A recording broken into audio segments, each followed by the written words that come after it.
नमस्कार मेरे प्यारे मित्रों, आप सभी का बहुत बहुत स्वागत है। मित्रों, आज हम चर्चा करेंगे जोहानिसबर्ग शिखर सम्मेलन और ब्रिक्स जो अभी हाल ही में संपन्न हुआ है। ब्रिक्स का जो 15वां शिखर सम्मेलन है जो अभी दक्षिण अफ्रीका के जोहानिसबर्ग में संपन्न हुआ है, तो आज हम इसी पर चर्चा करेंगे क्योंकि इस शिखर सम्मेलन में ब्रिक्स के 6 नए सदस्य देश इसके सदस्यता लेते हैं और जिस प्रकार से 6 नए सदस्य इसमें शामिल होते हैं, 6 नए राष्ट्र इसकी सदस्यता ग्रहण करते हैं, तो इस वजह से जो ब्रिक्स है इसकी दशा दिशा में बड़ा बदलाव आने वाला है। न सिर्फ ब्रिक्स रूपी जो संगठन है इसकी दशा और दिशा में बदलाव आएगा, बल्कि जो इंटरनेशनल पॉलिटिक्स है उसकी भी दशा और दिशा में बदलाव आने वाला है। तो इसलिए ब्रिक्स के पॉइंट ऑफ व्यू से, इंटरनेशनल पॉइंट ऑफ व्यू से जो ये जोहानिसबर्ग का शिखर सम्मेलन है ये बड़ा ही दूरगामी असर डालने वाला है, इसका बड़ा ही दूरगामी प्रभाव दिखाई पड़ने वाला है। इसलिए ब्रिक्स के इतिहास में जब कभी भी शिखर सम्मेलनों की चर्चा होगी तो उसमें जोहानिसबर्ग शिखर सम्मेलन, जोहानिसबर्ग समिट कॉन्फ्रेंस 2023 बड़े ही स्वर्णिम अक्षरों में लिखा जाएगा। क्योंकि इसकी जो सदस्यता है उसका विस्तार होता है, नए सदस्य इसमें शामिल होते हैं, तो इस वजह से जो ब्रिक्स की दशा है, दिशा है, इसमें बदलाव आने वाला है, इंटरनेशनल पॉलिटिक्स में बदलाव आने वाला है। तो इस लिहाज से, इस पॉइंट ऑफ व्यू से तो जोहानिसबर्ग शिखर सम्मेलन है ये बड़ा ही इंपॉर्टेंट है, बहुत ही महत्वपूर्ण है। इसीलिए आज हम इस पर चर्चा करेंगे।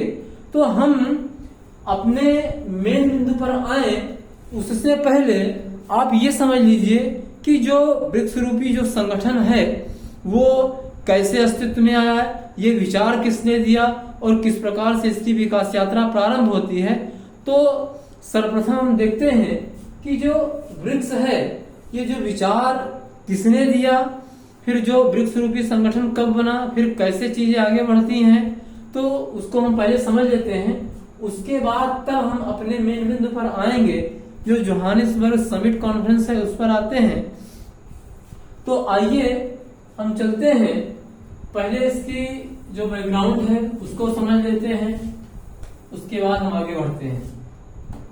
जैसा कि आप सभी जानते हैं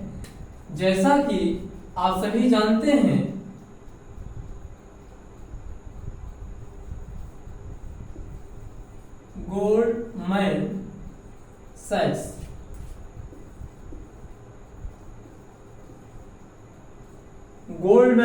सैक्स इसके अर्थशास्त्री हैं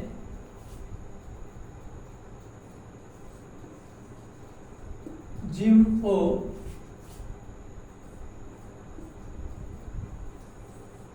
नील। तो गोल्डमैन सैक्स क्या है? देखिए, गोल्डमैन सैक्स जो है ये एक अमेरिकन मल्टीनेशनल इन्वेस्टमेंट बैंक है। गोल्डमैन सैक्स अमेरिकन मल्टीनेशनल इन्वेस्टमेंट बैंक और फाइनेंशियल सर्विसेज कंपनी है। तो इसी कंपनी के, इस संस्था के एक अर्थशास्त्री हैं जिम ओ'नील, ये ब्रिटिश इकोनॉमिस्ट हैं।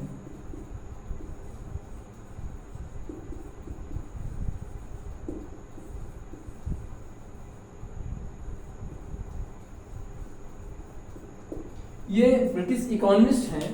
तो इन्होंने 2001 में एक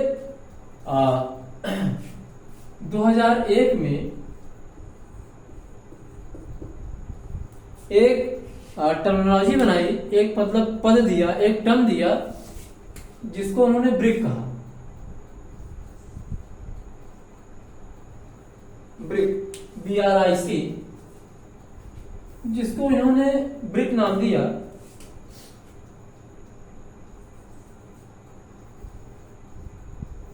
BRIC। तो गोल्डमैन सैक्स के अर्थशास्त्री जिम ओ'नील ने 2001 में ये ब्रिक का कॉन्सेप्ट दिया। ब्रिक जो टर्म है, जो पद है वो दिया। और इसके पीछे उनकी सोच क्या थी, इन्होंने क्या किया उस समय कि उस समय जो विश्व के 4 तेजी से बढ़ती हुई अर्थव्यवस्थाएं थे, उनको लेकर के उन्होंने एक विचार प्रस्तुत किया कि अगर ये 4 संगठन अगर ये 4 देश एक साथ मिल जाएं, अगर ये 4 देश एक साथ मिल जाएं तो इससे काफी कुछ नई संभावनाएं हैं वो साकार हो सकती हैं। और जब ये 4 देश एक साथ आएंगे तो उससे और भी बहुत सारी चीजें होंगी। तो ये जो 4 देश का उन्होंने नाम बताया, उसमें बी से हो गया ब्राजील,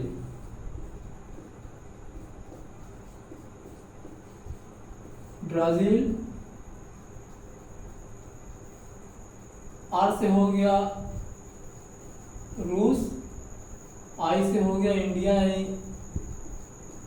भारत, सी से हो गया चीन। तो इन्हीं 4 देशों को लेकर के, जो 4 तेजी से बढ़ती हुई अर्थव्यवस्थाएं थी, इन्हीं को लेकर के जिम ओ'नील ने एक विचार दिया।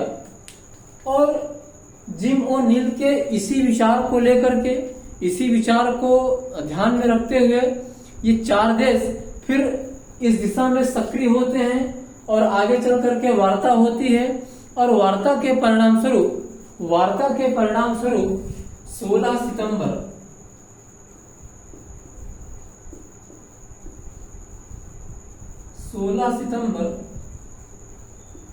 2006 को स्थापना होती है ब्रिक की। ब्रिक की स्थापना हो जाती है। और देखिए 2006 में ब्रिक अस्तित्व में आता है, ब्रिक पर सहमति बनती है और ब्रिक की स्थापना ये 4 देश मिलकर के करते हैं। उसके बाद 16 जून 2009 को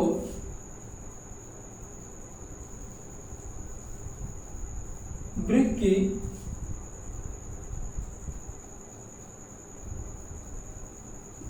फर्स्ट समिट कॉन्फ्रेंस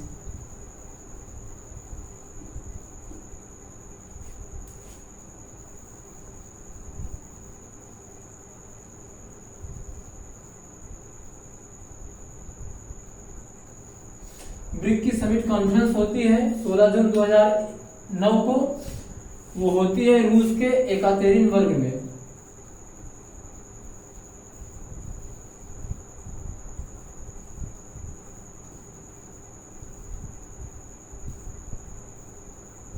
एकातेरिनबर्ग रूस में इसकी फर्स्ट समिट कॉन्फ्रेंस होती है। और देखिए यहां तक तो जो इनका विचार था ब्रिक, इन्होंने 4 देशों जो बढ़ती हुई अर्थव्यवस्थाएं थी उनके संबंध में विचार दिया और इन्हीं के विचारों पर आगे चल करके इन 4 देशों ने मिलकर के इस संगठन को साकार रूप दिया। संगठन अस्तित्व में आ जाता है। और उसके बाद क्या होता है कि 2010 में 2010 में साउथ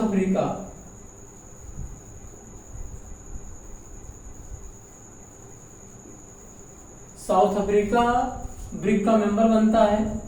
और तो यहीं से जो ब्रिक है, जब साउथ अफ्रीका ब्रिक का मेंबर बन जाता है तो यहीं से ब्रिक जो है ब्रिक्स बन जाता है। तो जो ब्रिक्स आता है 2010 में और यहां से ब्रिक चलता है। 2010 में साउथ अफ्रीका ब्रिक का मेंबर बनता है तो ये बन जाता है ब्रिक्स, यानी ब्राजील, रूस, इंडिया, चाइना, साउथ अफ्रीका। और 2011 में 2011 में साउथ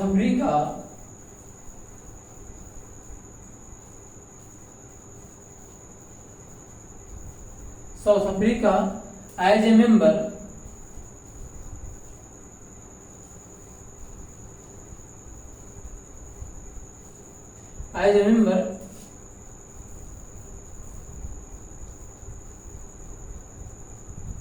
ब्रिक्स में भाग लेता है।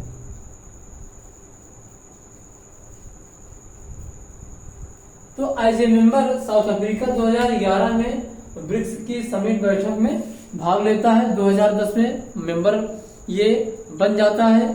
तो यहीं से जो है ब्रिक्स बन जाता है। तो ये रही इसकी जो बैकग्राउंड है कि कैसे ब्रिक्स बनता है और ब्रिक्स के बाद कैसे यात्रा आगे बढ़ती है।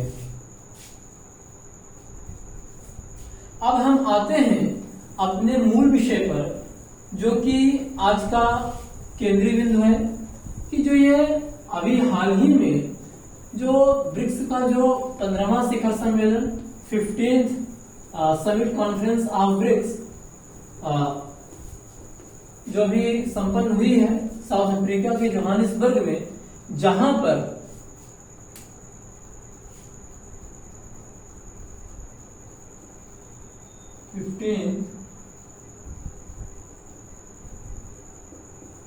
Summit conference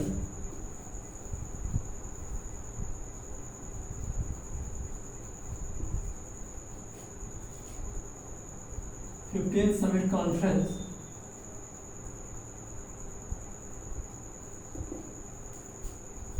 2023। तो ब्रिक्स का जो ये 15th समिट कॉन्फ्रेंस है, जो भी अगस्त में संपन्न हुई है 22, 23, 24, हाँ 3 दिन 22, 23, 24 को। तो यहां पर मित्रों जो सबसे केंद्रीय बात यह है, जो सबसे अहम बात यह है कि यहां पर अभी तक जो ब्रिक्स में 5 सदस्य थे,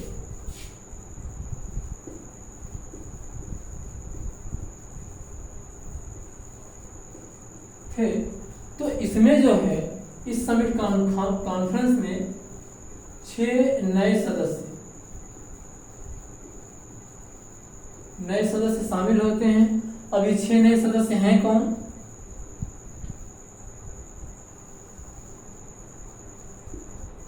अर्जेंटीना,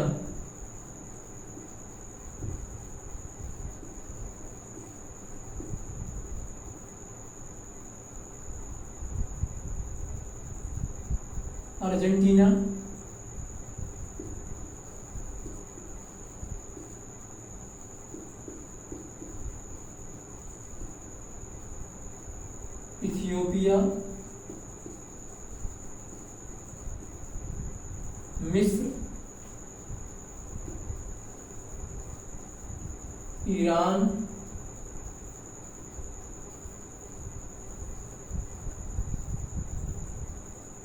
सऊदी अरब,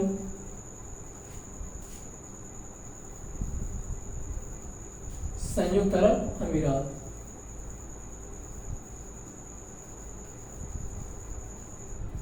संयुक्त अरब अमीरात। तो ये 6 देश हैं जो अभी ब्रिक्स में शामिल हुए हैं। और अब जो है ब्रिक्स की कुल सदस्य संख्या हो गई है 11। और जो ये 6 नए सदस्य हैं, ये जो 6 नए सदस्य शामिल हुए हैं अभी ब्रिक्स में, तो इनकी जो एज ए मेंबर जो इनका मतलब वो जो ज्वाइन करेंगे, मतलब ये सदस्य तो बन गए हैं, लेकिन इनकी जो पूर्ण सदस्यता का मतलब जो टाइम है वो शुरू कब से होगा? वो होगा 1 जनवरी 2024 से। 1 जनवरी 2024 से ये इसमें एज ए मेंबर शामिल हो जाएंगे। इसमें 1 जनवरी 2024 से इनका जो एज ए मेंबर है, जो पूर्ण सदस्य का जो कार्य है, जो पूर्ण सदस्य के रूप में इनका जो कार्यकाल है वो शुरू हो जाएगा 1 जनवरी 2024 से। अब देखिए कि 6, 5, 11 सदस्य, तो अब जो है ब्रिक्स में कुल मिलाकर के 11 सदस्य हो गए हैं। 6 ये, तो 11 सदस्य हो गए हैं। और अभी जैसा कि मीडिया रिपोर्ट्स में आ रहा है कि अभी भी बहुत सारे राष्ट्र, अभी भी बहुत सारे देश ब्रिक्स की सदस्यता चाहते हैं। उसमें जो लगभग बताया गया है कि लगभग 40 देश के आसपास 40 देश के आसपास जो भी ब्रिक्स की सदस्यता चाहते हैं, लगभग 40 देश ऐसे हैं जो ब्रिक्स का मेंबर बनना चाहते हैं। और अभी तक इसमें 5 थे, अब 6 शामिल हो गए हैं, 11 हो गए हैं, और अभी लगभग 40 देश और इसकी सदस्यता चाहते हैं। तो फ्यूचर में इसका एक्सपेंशन होने वाला है और तीव्र गति से होगा।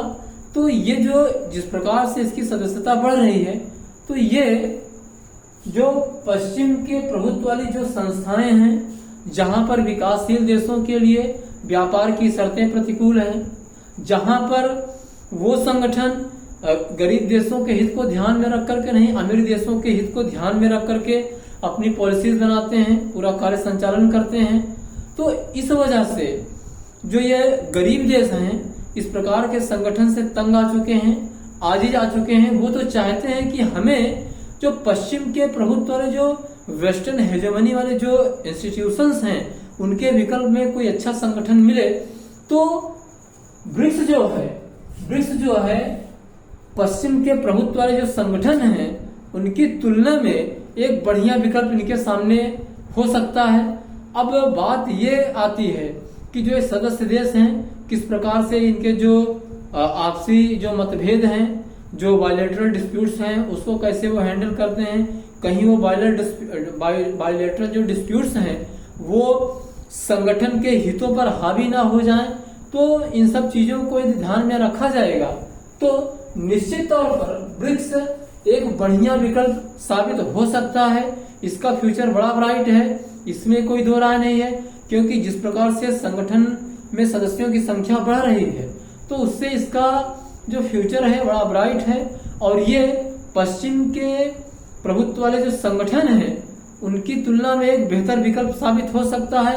अब कुल मिलाकर के बातें ये आती हैं कि इनके जो सदस्य हैं, इनके जो आपसी मतभेद हैं, जो बायलैटरल डिस्प्यूट्स हैं, खास करके जो बाउंड्री डिस्प्यूट्स हैं, उनको वो कैसे हैंडल करते हैं, वो देखने वाली बात होगी।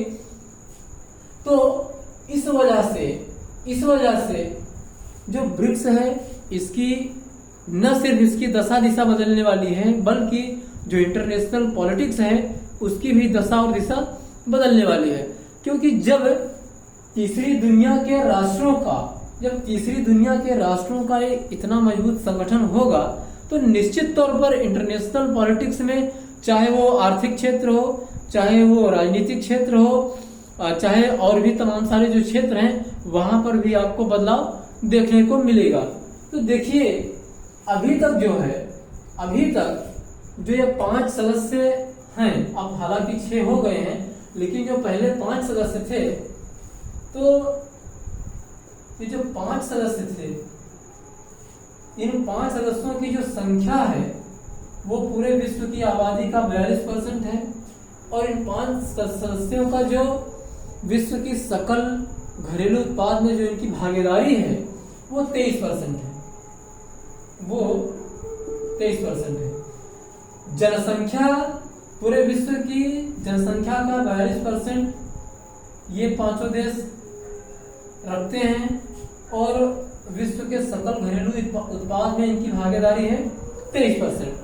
तो अब आप बताइए कि जब अभी 5 सदस्य देश का मतलब इस प्रकार से योगदान है इसमें, तो जब इतने सदस्य और शामिल हो जाएंगे, जब संगठन और मजबूत बनेगा, जब इसमें और सदस्य शामिल हो जाएंगे, तो इनकी जो आवाज होगी और बुलंद होगी। तो जब आवाज बुलंद होगी, तभी इंटरनेशनल लेवल पर विकासशील देशों के साथ, खास करके जो तीसरी दुनिया के देश हैं, उनके साथ जिस प्रकार से एक प्रकार से भेदभाव हो रहा है, मनचाही शर्तें इन पर लादी जा रही हैं, और विकासशील देश न चाहते हुए भी उन शर्तों को मानने के लिए मजबूर हैं, क्योंकि विकास के लिए पैसा नहीं है, पैसा चाहिए तो वर्ल्ड बैंक जाना है, IMF जाना है, वो तमाम सारी चीजें हैं। तो ये जो ब्रिक्स है, ब्रिक्स एक बेहतर विकल्प साबित हो सकता है, इसमें कोई दो राय नहीं है। इसका फ्यूचर बहुत ब्राइट है, इसका भविष्य जो है बहुत उज्जवल है। तो देखिए कि ब्रिक्स की जो सदस्यता का विस्तार हो रहा है, तो इसका इंटरनेशनल पॉलिटिक्स पर क्या असर पड़ने वाला है, इंटरनेशनल पॉलिटिक्स पर इसका किस किस डायमेंशन पर असर होने वाला है, और इससे जो ब्रिक्स है उसकी दशा और दिशा कैसे बदलने वाली है, तो उस पर हम जरा चर्चा कर लेते हैं।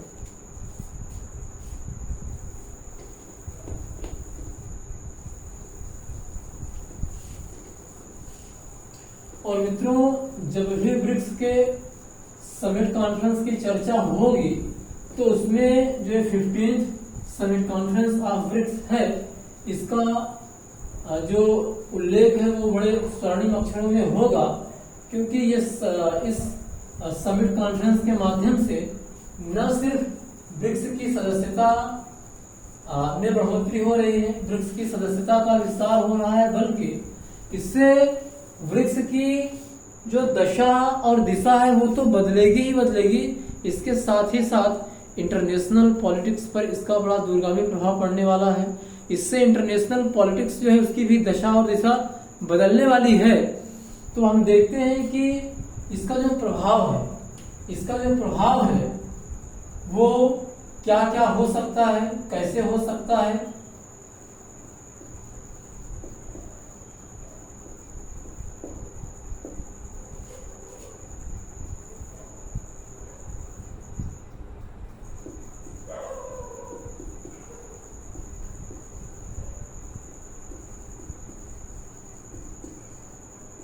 आर्थिक प्रभाव,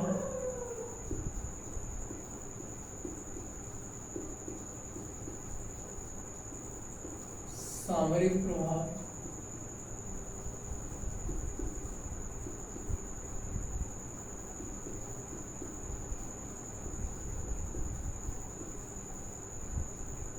राजनीतिक प्रभाव।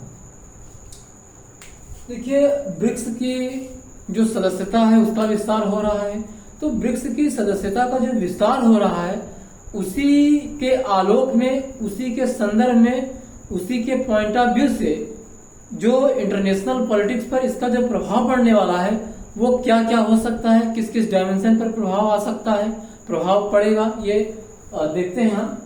तो जहां तक जो इकोनॉमिक इम्पैक्ट की बात है, जो आर्थिक प्रभाव की बात है, तो जैसा कि आप जानते हैं ब्रिक्स का एक बैंक भी है, ब्रिक्स डेवलपमेंट बैंक या न्यू डेवलपमेंट बैंक। तो उसमें क्या है कि ये जो ब्रिक्स डेवलपमेंट बैंक है, जो ब्रिक्स बैंक है, तो ये जो है जो विकासशील देश हैं उनके हितों को ध्यान में रख करके कार्य करता है, उन्हें विकास के लिए पैसा उपलब्ध कराता है।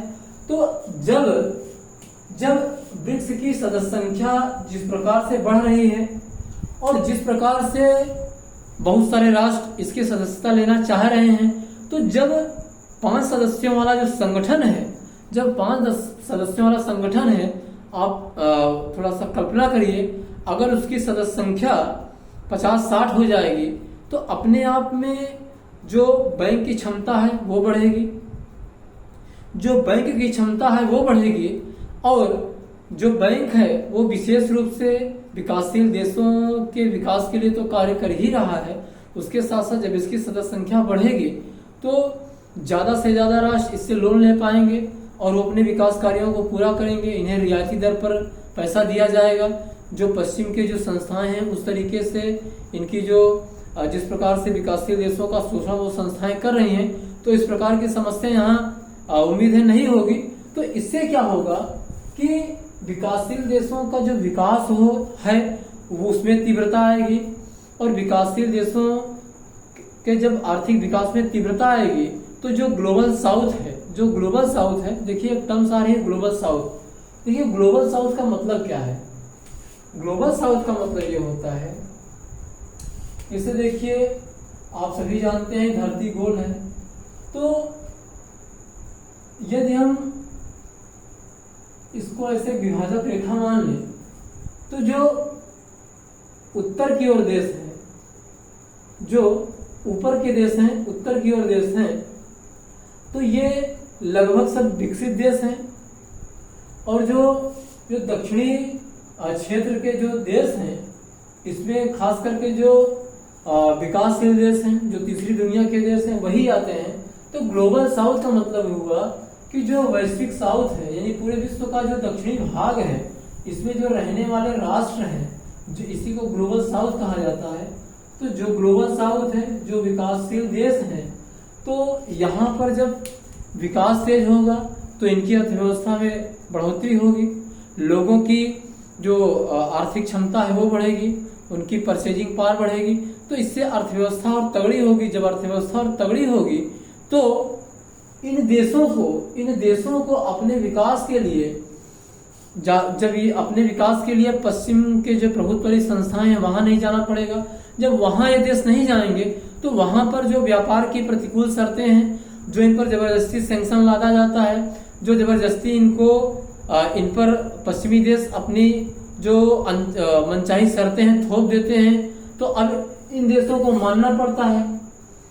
तो जब ये देश वहां पर जाएंगे नहीं तो ये आपस में एक ब्लॉक बन जाएगा, तो ये आर्थिक रूप से भी सक्षम होंगे और आर्थिक रूप से इस प्रकार से बदलाव आएगा। तो अब चूंकि ये जब देश पश्चिम के प्रभुत्व जो संस्थाएं हैं वहां से पैसा लेते हैं तो इनको ज्यादा ब्याज देना पड़ता है, ज्यादा इंटरेस्ट देना पड़ता है, तो उन देशों को इससे बड़ा लाभ होता है।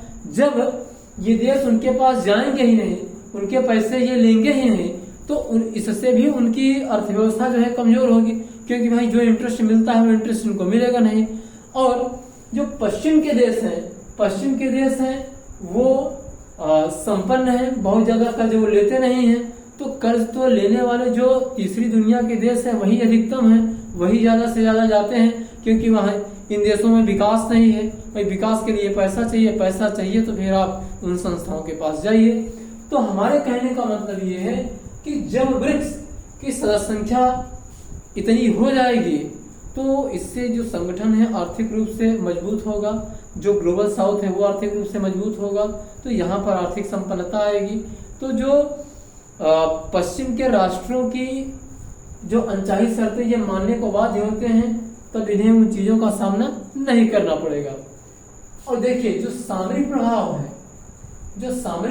है, जब ब्रिक्स इतना बड़ा संगठन बन जाएगा तो अभी तो ब्रिक्स का जो क्षेत्र है वो खाली व्यापार तक ही विशेष रूप से है, लेकिन जब ये संगठन और बड़ा हो जाएगा तो भाई अब चूंकि अभी विशेष रूप से व्यापार और जो आर्थिक मुद्दे हैं वही इन राष्ट्रों के बीच वही मतलब विशेष रूप से उन पर चर्चा होती है और इसी क्षेत्रों में सहयोग पर ध्यान दिया जा रहा है। लेकिन जब इस संगठन की सदस्य संख्या बढ़ेगी तो उसमें होगा क्या, क्योंकि जब कोई संगठन बनेगा तो उस संगठन के सामने जो जो समस्याएं आएंगी, जो जो चैलेंजेस सामने आएंगी, तो उन चैलेंजेस को समाप्त करने के लिए, उनका सामना करने के लिए राष्ट्र आपस में चर्चा करेंगे। तो यहाँ पर जो कॉपरेशन का क्षेत्र है तो वो भी बढ़ेगा। तो सामरिक क्षेत्र में भी ये लोग फिर आपस में सहयोग बनाएंगे, आपस में तालमेल बनाएंगे और सामरिक क्षेत्र पर भी काम करने लगेंगे। जो सामरिक मुद्दे हैं उन पर भी चर्चा होगी, उस पर भी डिस्कशन होगा। तो ऐसी स्थिति में जब ये ब्लॉक एक मजबूत ब्लॉक बन जाएगा तो अभी जो पश्चिम के देश हैं जहां पर उनका हित टकराता है, जैसे देखिए अमेरिका ने इराक पर हमला कर दिया 2003 में, अभी कुछ समय पहले उसने ईरान पर हमला किया था। तो अभी जो पश्चिम के राष्ट्र हैं वो अपने हितों को ध्यान में रख करके जहां जब मन होता है, जिसके ऊपर होता है, अटैक कर देते हैं। तो इसकी वजह से क्या होगा कि जब ये ब्लॉक आपस में मजबूत बनेगा, ये ब्लॉक भी सामरिक स्तर पर इनमें साझेदारी होगी, इसमें एकता आएगी, तो जो पश्चिम के राष्ट्र मनचाहे अटैक कर दे रहे हैं तो वो भी ये नहीं कर पाएंगे। तो सामरिक क्षेत्र में भी बदलाव आएगा।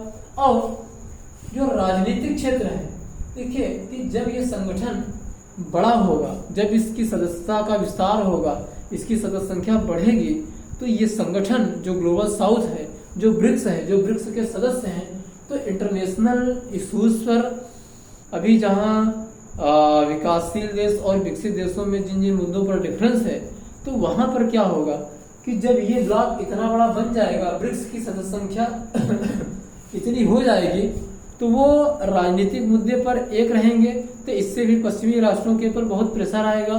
तो वो जो अभी अपने हिसाब से चीजों को करते हैं, करवाते हैं, तो उस प्रवृत्ति में भी कमी आएगी। जैसे मान लीजिए कि अभी इंटरनेशनल लेवल पर आप देखें इंटरनेशनल लेवल पर देखा जाए तो जैसे आपका जो ग्लोबल वार्मिंग का इशू है, जो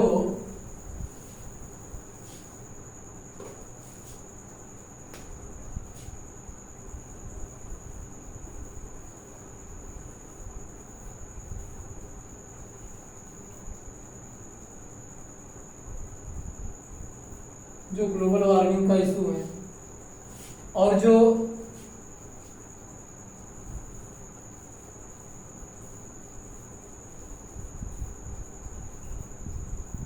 अंतर्राष्ट्रीय संस्थाओं में जो सुधार का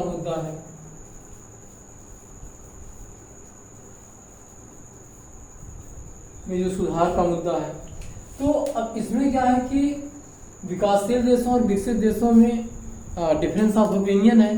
तो ऐसी स्थिति में क्या हो रहा है कि चीजें आगे बढ़ नहीं पा रही हैं। ग्लोबल वार्मिंग के लिए प्राइमरीली वेस्टर्न कंट्रीज जिम्मेदार हैं। अब वो कहते हैं कि भाई आप विकासशील देशों से कहते हैं कि आप भी इसमें सहयोग करिए, नहीं तो समस्या का समाधान नहीं होगा।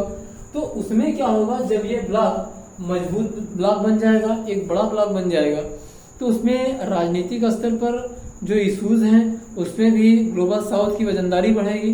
तो इसकी वजह से जो पश्चिम के राष्ट्र हैं उन पर ये प्रेशर पड़ेगा, तब वो थोड़ा सा ढीले होंगे, और नहीं तो वो अनचाही शर्तें, अनचाही चीजें विकासशील देशों पर थोपते रहेंगे।